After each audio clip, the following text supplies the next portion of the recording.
네, 반갑습니다. 오늘도 함께 모닝 브레드 시작하도록 하겠습니다. 우리 한번 기도하고 시작하겠습니다. 좋으신 아버지 하나님, 이 아침에 저희들을 또 깨워주시고 또 하나님의 말씀을 묵상할 수 있도록 도와주셔서 감사합니다. 하나님, 우리가 지금 사도행전을 묵상하며 성령님의 하나님 능력과 성령님의 행전을 하나님 묵상합니다. 성령 하나님께서 우리에게 지혜를 주시고 명철을 주십시오. 예수님의 이름으로 기도합니다. 아멘. 아멘. 네, 우리 사도행전 세 번째 시간입니다. 오늘의 제목은 성령님은 당신의 말에 권능을 더하십니다라고 하는 제목인데요. 우리 사도행전 1장 8절 오직 성령이 너희에게 임하시면 권능을 받고 너희들이 내 증인이 된다라고 이야기하신 그 말씀, 그리고 성령님께서 임하셨던 사도행전 2장의 첫 시작에 성령님이 임하심으로 성령님의 권능으로 말하게 하셨다라고 하신 것을 여러분들이 이제 우리가 같이 이야기를 했습니다. 오늘은 정말 그 성령님의 말하게 하심에 정말 어떤 하이라이트 같은 그러한 부분입니다. 이 사람은 정말 50일 전에 예수님께서 십자가에 못 박히시기 전에 정말 자신의 열정으로는 정말 자신의 생명까지 정말 주님께 내어주고 내가 같이 죽겠습니다 라고 하는 그런 내면의 힘이 있던 것처럼 보였지만 막상 현장에서 현실을 직면했을 때 이 사람은 예수님을 3번이나 부인하고 도망갔던 사람입니다. 그리고 자신이 정말 예수님을 부인했다고 하는 그 절망감으로 정말 처절하게 통곡하고 다시 갈릴리로 돌아가 이제 고기잡이를 하다가 다시 예수님을 만나고 회복되는 경험을 했습니다. 그랬던 그가 50일이 지난 지금 오늘 이 시점에 성령의 권능으로 입음을 받자 오늘과 같은 이런 멋진 설교를 하는데 그 설교의 그 권능이 얼마나 강력했던지 설교가 끝난 후에 정말 이 설교의 감동을 듣고 3천 명이나 되는 사람들이 하나님께 예수님을 영접하고 그리고 변화되는 그러한 역사가 일어났습니다. 이게 바로 성령님께서 임하셔서 성령님이 권능으로 그들에게 말하게 하셨다라고 하는 그 하나님의 능력이 이 베드로에게 임하고 베드로를 통해서 보여진 것입니다. 우리 사도행전 2장 22절부터 오늘 읽으면서 베드로의 설교에 대해서 우리 한번 생각을 해보도록 하겠습니다. 그러니까 베드로의 설교를 한번 내가 그 당시에 유대인이었다면 어떻게 베드로의 설교를 들었을까를 한번 생각해 보면서 듣는 것도 좋을 것 같습니다. 우리 같이 한번 읽도록 하겠습니다. 사도행전 2장 22절부터 이스라엘 사람들아 이 말을 들으라. 너희도 아는 바와 같이 하나님께서 나사렛 예수로 큰 권능과 기사와 표적을 너희 가운데서 베푸사 너희 앞에서 그를 증언하였느니라. 먼저 시작은 이제 영어로는 fellow Israelites 이렇게 하니까 우리 형제들이여 이렇게 표현을 시작을 했고요. 너희들도 아는 바와 같이 나사렛 예수를 하나님께서 증언하셨다. 하나님께서 이 사람은 내가 보낸 사람이다 라고 하는 것을 기사와 이적과 표적과 큰 권능으로 너희들에게 증언했었다. 23절 그가 하나님께서 정하신 뜻과 미리 아신 대로 내준 바 되었거늘 너희가 법 없는 자의 손을 빌려 못 박아 죽였으나 하나님께서 그를 사망의 고통에서 풀어 살리셨으니 이는 그가 사망에 매어 있을 수가 없음이라. 이렇게 하나님께서 너희들에게 보내주신 그 사람이었는데 너희들이 사람의 손을 빌려서 그러니까 너희 유대인이 직접 예수님을 죽인 것은 아니지만 이 로마의 그 힘을 빌려 너희들을 그를 십자가에 못 박히게 너희들이 내주었다라고 이제 그들의 게 이렇게 선포와 메시지를 합니다. 이러한 벌써 여기서 우리는 그 베드로의 그 말 속에 들어있는 강력한 이 그 힘, 그리고 그 담대함을 우리가 느낄 수가 있습니다. 너희들이 예수를 십자가에 못 박아 죽도록 너희들이 내어 주었다. 그렇지만 24절 하나님께서는 그를 사망의 고통에서 하나님께서 그를 살리셨다. 그가 사망에 매여 있을 수가 없었다. 라고 하면서 25절부터 이제 다윗의 시편을 인용하며 시편 16편을 인용하며 이렇게 이야기합니다.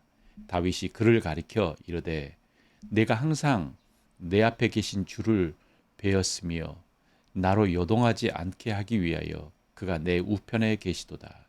그러므로 내 마음이 기뻐하였고 내 혀도 즐거워하였으며 육체도 희망에 거하리니 이는 내 영혼을 음부에 버리지 아니하시며 주의 거룩한 자로 썩음을 당하지 않게 하실 것이미로다.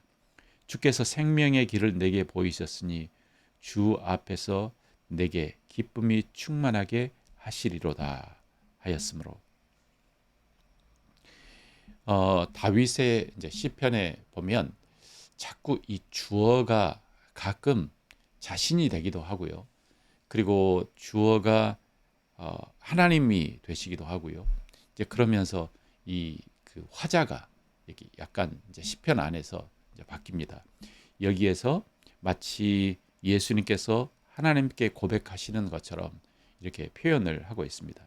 내가 항상 내 앞에 계신 주를 배웠으며 나로 요동하지 않기 위하여 그가 내 우편에 계시도다 라고 이야기하면서 그를 음부에 썩어져 버리도록 내어버려 두지 않았다 라고 이야기하시며 여기 이 하나님께서 예수님을 사망의 고통에서 버려두지 않으시고 그를 다시 부활시키셨다라고 하는 이 사도 베드로의 그 설교의 그 인용구로 바로 이 내용을 인용을 합니다.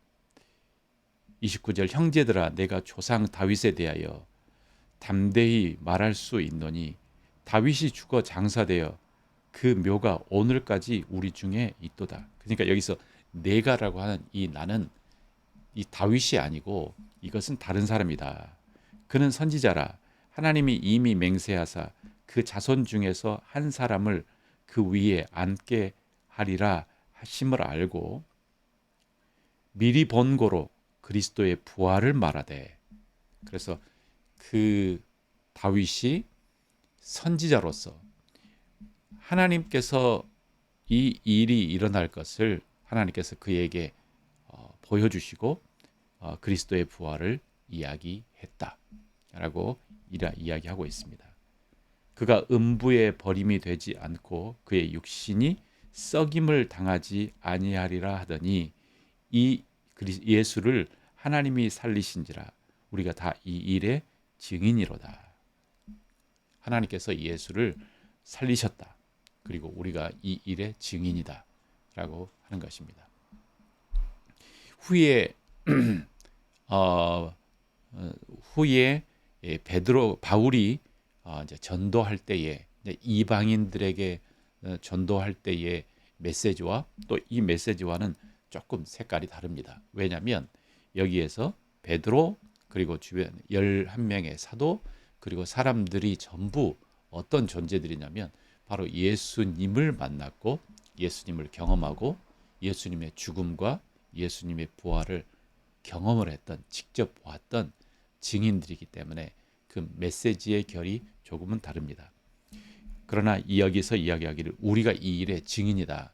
예수님께서 죽으셨다가 부활하신 것에 대한 증인이다.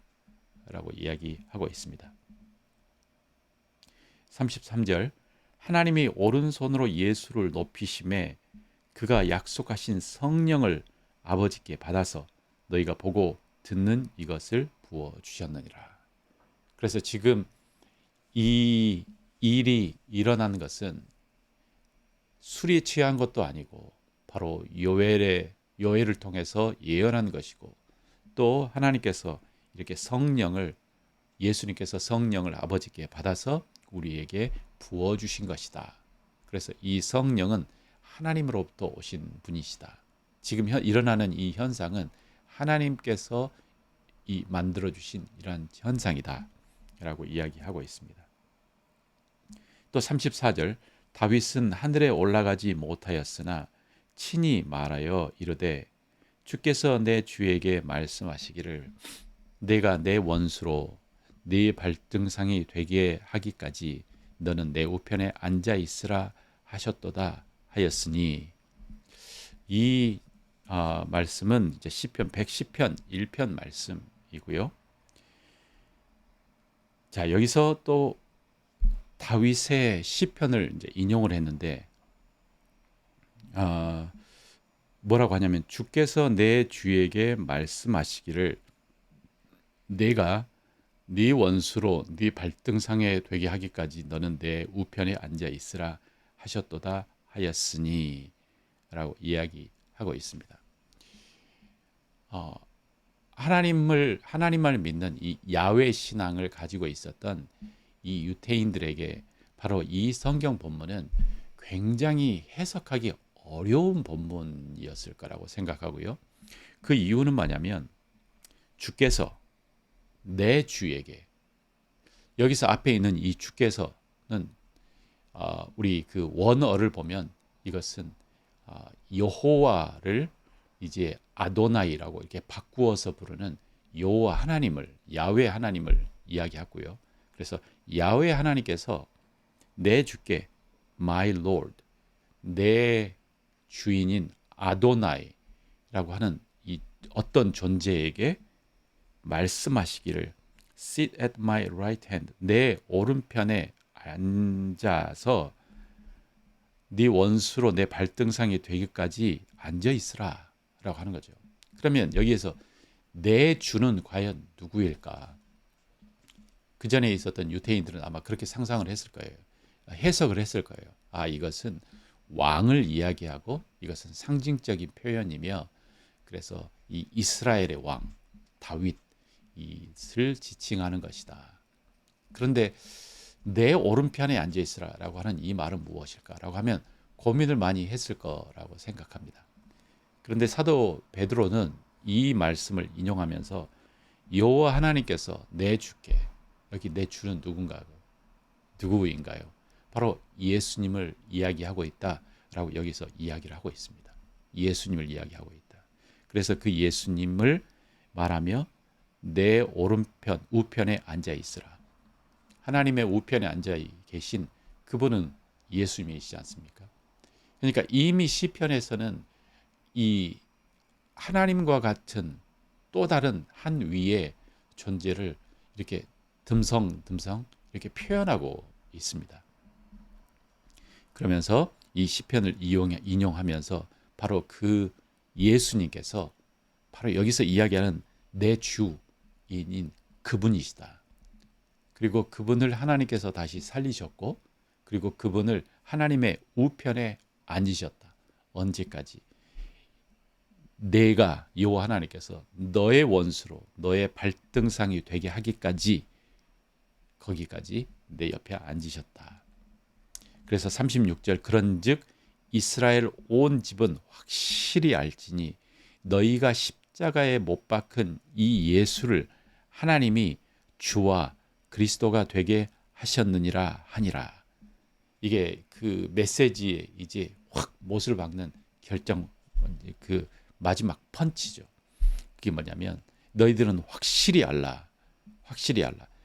너희가 십자가에 못 박힌 이 예수, 여기에서 너희들이 했던 그 행위에 대한 확실한 정죄를 하며, 그러나 그 예수를 하나님께서 주와 우리 아도나이, 이 아도나이 나의 주와 그리스도 메시아가 되게 하셨다라고 선포하는 이 선포의 메시지입니다. 권위 있고 담대하며 굉장히 명쾌하게 이 일어난 일들이 하나님으로부터 한 것이고 예수는 바로 메시아다. 예수는 주인이다. 주다라고 이렇게 선포를 하고 있습니다. 이 설교를 들었던 사람들이 어떻게 반응을 했을까? 37절에 그들이 이 말을 듣고 마음에 찔렸어요. 마음에 찔리며 베드로와 다른 사도들에게 물어 이르되 형제들아 우리가 어찌할꼬? 라고 이야기한 거죠. 이 설교에 이 사람들의 이 듣고 있었던 모든 유대인들이 마음에 깊은 찔림을 받았다는 거죠. 자, 여기서 우리 한 가지 더 이제 생각을 해볼 것은 뭐냐면 예수님께서 십자가에 못 박혀 죽으셨을 때, 그러니까 50일 전에 어떤 상황이 있었는지를 다시 한번 환기를 해볼 필요가 있습니다. 그때 6월절이었고 그때도 많은 사람들이 왔었을 것이고 그리고 그때 왔었던 사람들이 한 50일을 지나며 거기서 이제 있었을 거라고 생각을 합니다. 왜냐하면 6월절도 가장 큰 명절이기 때문에 많은 이스라엘 사람 유대인들이 이제 와 있는 그때에 사람들의 온 이목을 받고 있었던 이 예수라고 하는 이 사람이 십자가에 못 박혀 죽습니다. 근데 십자가에 못 박혀 죽는 그 점에 사람들의 마음속에 이 사람 못 박히기 전까지는 이 사람이 누구야?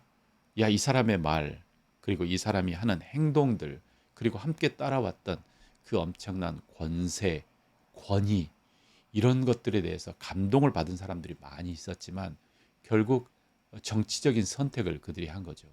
정치적인 선택을 해서 그를 십자가에 못 박혀 죽도록 빌라도에게 이제 이렇게 내어 맡기는 상황인데, 그가 예수님 십자가에 죽고 이제 십자가에다 못 박히고 난 이후에 어떤 일이 일어나냐면 우리 사복음서를 보는 것처럼 하늘이 어두워졌고 그리고 그 성막에 있었던 지성소에 있었던 그 성막이 찢어지고 하는 약간 굉장히 초자연적인 천재지변이 일어나며 그들의 마음속에 우리가 무슨 짓을 했지? 라고 하는 깊은 후회감, 말로 표현하지는 못하지만 절망감들이 그들의 마음속에 있었을 거라는 거죠. 이것을 묻어두고 이들이 계속 이제 정치인들의 선동과 그들은 이제 바리새파 사람들, 우리 정치 리더들의 이야기를 들으며 우리는 할 짓을 했다. 당연히 우리 민족을 위해서 할 일을 했다라고 딱 이야기했었는데 바로 이 베드로의 설교가 너희들이 죽인 바로 그 예수 그리스도, 그분은 하나님께서 주요 메시아로 하나님께서는 삼으셨다라고 하는 이 말이 그들의 가슴을 정말 찌르게 하는 그 사건이 아니었을까라고 생각을 합니다. 함께 묻혀 있었던 그들의 양심을 살아나게 한 거죠. 그러니까 사람들이 우리가 어떻게 해야 할까라고 이렇게 물었을 때에 베드로가 대답합니다. 베드로가 이르되 너희가 회개하여 돌이켜서 각각 예수 그리스도의 이름으로 세례를 받고 죄 사함을 받으라. 그리하면 성령의 선물을 받으리라. 라고 이야기하고 있습니다. 여기서 뭐라고 하냐면 너희가 먼저 회개해라. 내가 했던 그 행동에 대한 인정하고 자백하고 그 다음에 돌이켜라. 그리고 또 하나는 예수님의 이름으로 세례를 받아라. 그리고 그러면 성령의 선물을 받으리라. 라고 이 마음에 찔림을 받은 사람들에게 베드로가 선포를 합니다. 이 약속은 너희와 너희 자녀와 모든 먼데 사람 곧 우리 하나님이 얼마든지 부르시는 자들에게 하신 것이라 하고, 자, 이 약속은 너희와 너희 자녀와 모든 먼데 사람 곧 주 우리 하나님이 얼마든지 부르시는 자들에게 하신 것이라 하고 또 여러 말로 확증하며 구원하여 이르되 너희가 이 패역한 세대에서 구원을 받으라 하니 그 말을 받은 사람들은 세례를 받음에 이날의 신도의 수가 3천이나 더하더라. 그들이 사도의 가르침을 받아 서로 교제하고 떡을 떼며 오로지 기도하기를 힘쓰니라. 그러니까 이 세도 베드로의 이 첫 설교가 얼마나 강력했는지 이 메시지를 통해서 모여든 사람이 세례를 받은 사람이 3천 명이나 더한 거죠. 그러니까 세례를 받으라, 회개하고 세례를 받으라 라고 이렇게 하니까 그 사람들이 정말 서로 나도 받겠습니다. 나도 받겠습니다 하면서 이 오순절에 그들이 약간 이게 그 추수의 마지막을 하나님께 올려드리는 셀레브레이션, 축제 같은 것인데 갑자기 애통하고 회개하며 그 다음에 세례를 받는 그 사건을 일어나게 한 것입니다. 정말 이 일이 어떻게 일어났느냐? 바로 이 베드로라고 하는 사람, 이 평범한 사람 위에 성령님께서 임하셔서 그 성령님이 그에게 능력으로 더하신 결과로 바로 이 일이 일어난 것입니다. 그래서 성령님이 임하심으로 인해서 확실하게 보여지는 증거는 뭐냐면 그들에게 권세로 말하게 하신 거죠. 증거하게 하신 거죠. 그리고 이 사도 베드로에게 이 하나님께서 주시는 이 메시지는 사도 바울이 이 상황을 알고 거기에서 이 원고를 작성을 했겠습니까? 그건 아니고 이건 정말 사도 베드로를 통해서 하나님께서 말씀하신 거죠. 정말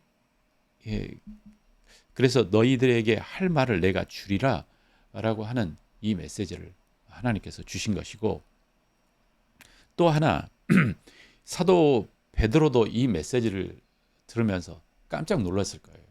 그게 뭐냐면 이 짝이 이렇게 퍼즐에 중간중간이 비어 있었던 것들, 그러니까 예수님은 누구시지?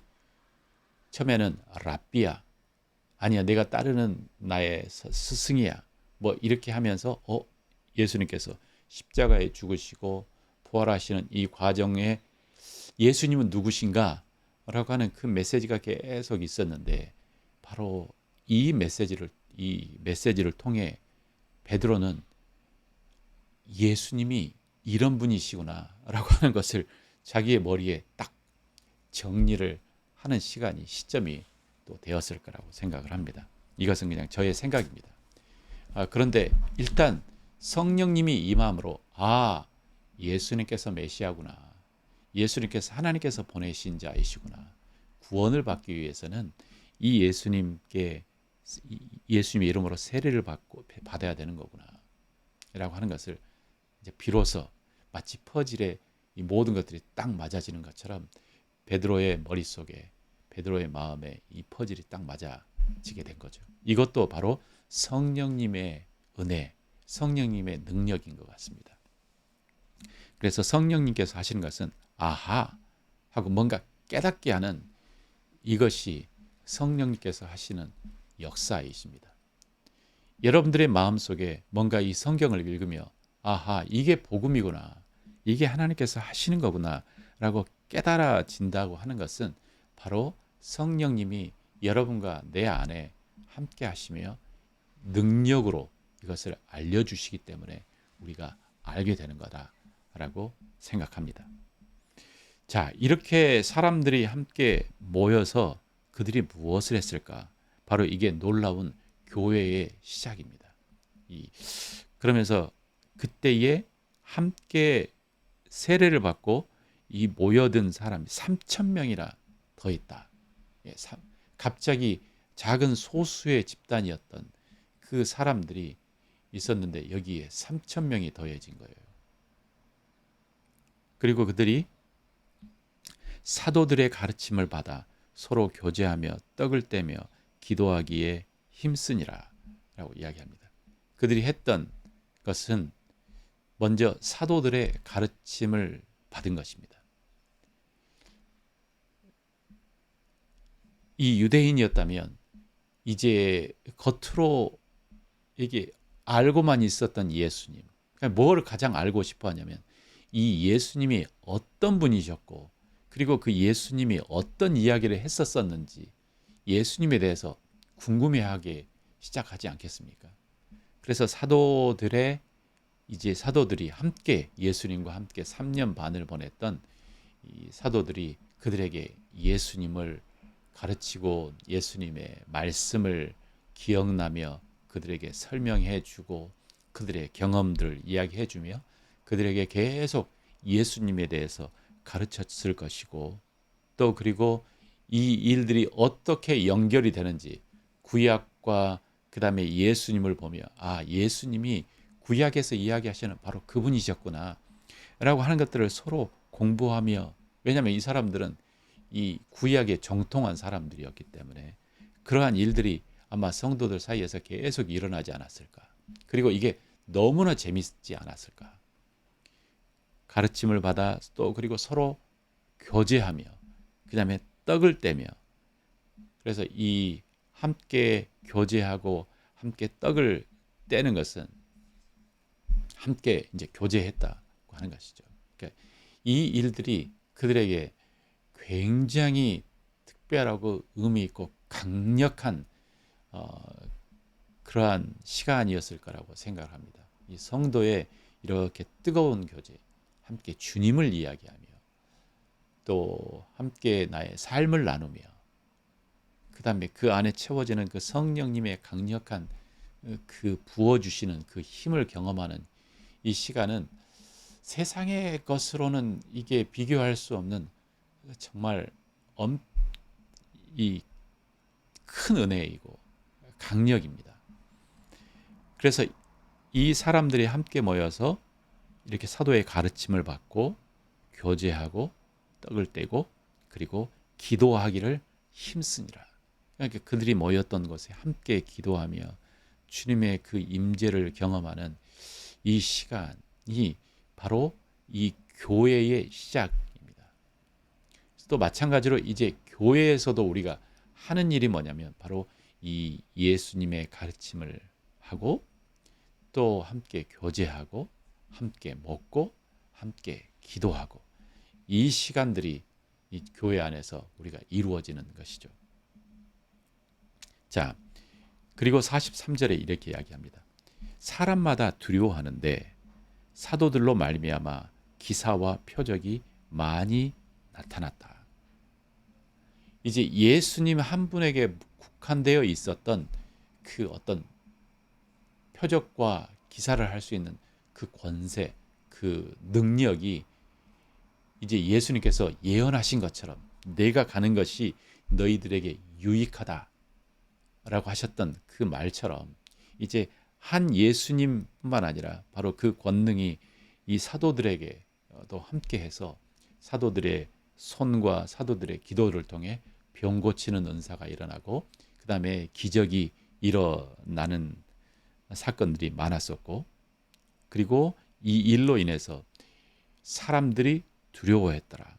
여기에 사람들은 그 모였던 그 3천 명 플러스해서 이 그 주변에 있는 사람들까지도 저는 포함됐을 거라고 생각해요.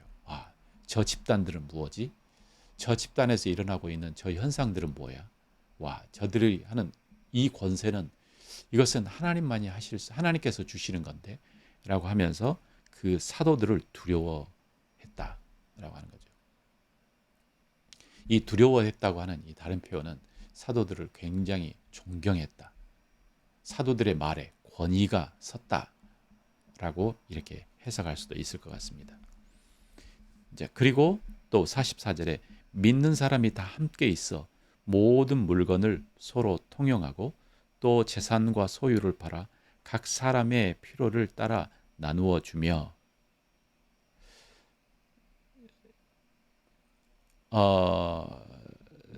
이 44절과 45절을 보면 그들이 함께 모여 그 다음에 하나님을 찬양하고 그 그다음에 하나님의 말씀을 듣고 하는 그 기쁨들이 얼마나 컸는지를 우리가 볼 수 있는 이 대목인데요. 그들이 자신의 가지고 있는 자기의 신의 소유까지도 이렇게 그렇게 정말 기꺼이 팔 수 있는, 우리 물질주의 세상에 살고 있어서 정말 가지고 있는 재산, 이것이 나의 세큐리티, 나의 안전이고 나의 미래 보장이고 나의 권세이고 뭐 이러지 않습니까? 그런데 이 사람들이 기꺼이 이것을 나눌 수 있는 마음들, 그러니까 엄청난 사랑의 마음들을 하나님께서 그들에게, 성령 하나님께서 그들에게 주신 거죠. 그래서 서로 필요한 사람들에게 이 필요를 채워 주었더라. 지금도 이러한 일들은 사실 이제 완전히 내 것을 다 판다 뭐 이렇게 하진 않지만, 성령님의 임하심을 받으면 그 마음속에 형제들을 위해서, 자매들을 위해서 나의 내가 가지고 있는 것을 기꺼이 나누려고 하는 이 마음은 지금도 계속 일어나고 있습니다. 바로 이러한 역사가 일어나기 때문에 선교사님들이 선교에 뛰어드는 거 아니겠습니까? 바로 이러한 일들이 있기 때문에 바로 이 교회가 계속 시작되고 운영되고 지금도 존재하고 있는 거죠.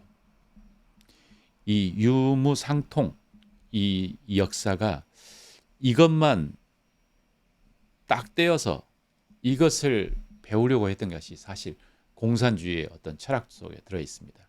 우리 네 것 내 것 없이 다 우리 것 해서 우리가 같이 가지고 우리가 살자. 그런데 이것은 그냥 현상만 딱 떼낸 것이죠. 그 안에 이 일을 있게 하는 그 강력한 그 사랑이라고 하는 힘, 그 마음속에서 채워지는 그 힘을 빼버리면, 이것은 자연스러운 현상이었는데 이 앞에 있는 걸 빼버리면 우리 같이 우리 것 만들자, 이것은 정말 말이 안 되는 거죠. 46절, 날마다 마음을 같이하여 성전에 모이기를 힘쓰고, 여기서 그들이 어디에 모였는지 성전에 모였다고 하는 거죠. 성전에. 집에서 떡을 떼며 기쁨과 순전한 마음으로 음식을 먹고, 그러니까 함께 모일 수 있는, 그들이 모일 수 있는 가장 큰 공간이었던 성전에 함께 모였고, 그곳에서 계속 메시지하고, 또 집으로 돌아가 각자의 집에서 함께 모여서 자, 오늘 우리 집에 갑시다. 그러면서 같이 이야기하며 밥 먹으며 또 같이 교제하고 하는 이러한 일들이 계속 일어난 거죠. 하나님을 찬미하며 또 온 백성에게 칭송을 받으며 주께서 구원받는 사람을 날마다 더하게 하시더라. 정말 대부흥의 역사가 일어난 것입니다. 부흥이 일어나는 이 첫 대부흥의 역사가 바로 사도 베드로의 설교로, 정말 그들이 하나님께 회개하고 하나님께 돌아오고, 그리고 하나님의 말씀을 이렇게 함께 나누며 사람들의 마음에 하나님께서 채워주시는 그 강력함, 그리고 그 안에 채워지는 하나님께서 주시는 그 사랑, 그것으로 서로 나누고, 또 그 안에 함께하는 그 하나님의 권능, 이것으로 사람들의 마음을 움직이는 정말 이러한 강력한 부흥의 역사가 이 첫 오순절에 이 성령님이 오시는 그날 바로 이루어진 것입니다. 정말 놀랍지 않습니까? 네. 성령님이 임하셔서 그 성령님이 그 말의 권능으로 말을 하게 하시고, 그리고 그 권능의 말에 하나님 베드로의 그 설교 위에 권능을 더하시고, 그 권능이 바로 사람들의 마음을 움직이게 만들고 그들이 예수님께 돌아오는 이 역사가 일어났던 것처럼, 우리 교회 안에서도 지금 이 시대에 하나님 다시 하나님의 말씀이 권능으로 임하게 하여 주십시오 라고 기도하면 좋겠습니다. 저도 말씀을 전하는 사역자로서 정말 성령 하나님, 제 말에 정말 제 생각과 그 다음에 나의 힘이 아닌 하나님의 권능이 더하셔서 하나님의 말씀이 전파되게 하여 주시고 이 말을 듣는 사람들이 하나님 정말 마음의 찔림을 받고 변화되고 그리고 예수님께로 나올 수 있는 역사가 일어나게 하여 주십시오 라고 저도 기도합니다. 우리 마지막 같이 한번 기도하고 오늘 말씀을 마무리하도록 하겠습니다.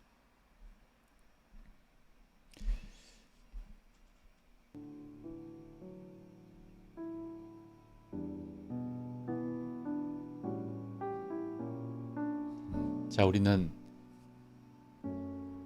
정말 성령 하나님께서 오셨던 그 오순절 날 베드로의 설교를 들으며 정말 애통하며 정말 변화되었던 사람들의 이야기를 우리는 들었습니다.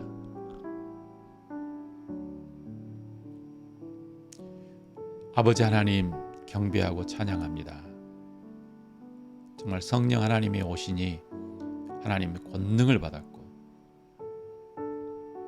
아버지 하나님의 말씀을 담대하게 전했고 두려워하지 않았고 그리고 그 말씀을 듣고 사람들이 찔림을 받고 정말 그리스도께로 돌아오는 그 역사를 하나님 우리가 읽었습니다. 아버지 하나님 지금도 이 역사가 정말 이 세상에서 계속 일어나고 있는 것을 주여 믿습니다. 간구하는 것은 하나님 다시 이 대한민국에 하나님의 말씀을 이렇게 권세 있게 전하는 하나님 사역자들이 많이 일어나게 하여 주시고 또 하나님 성령님을 아버지 하나님 경험하며 성령의 권능으로 아버지 하나님 예수 그리스도의 십자가의 복음을 전하는 그 역사가 이 땅에 다시 주여 일어나게 하여 주시옵소서. 아버지 하나님 도와주십시오. 아버지 하나님 인도하여 주십시오.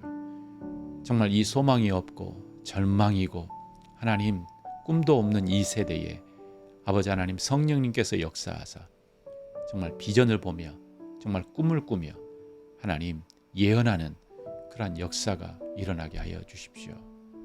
주님 찬양합니다. 예수님의 이름으로 기도합니다. 아멘.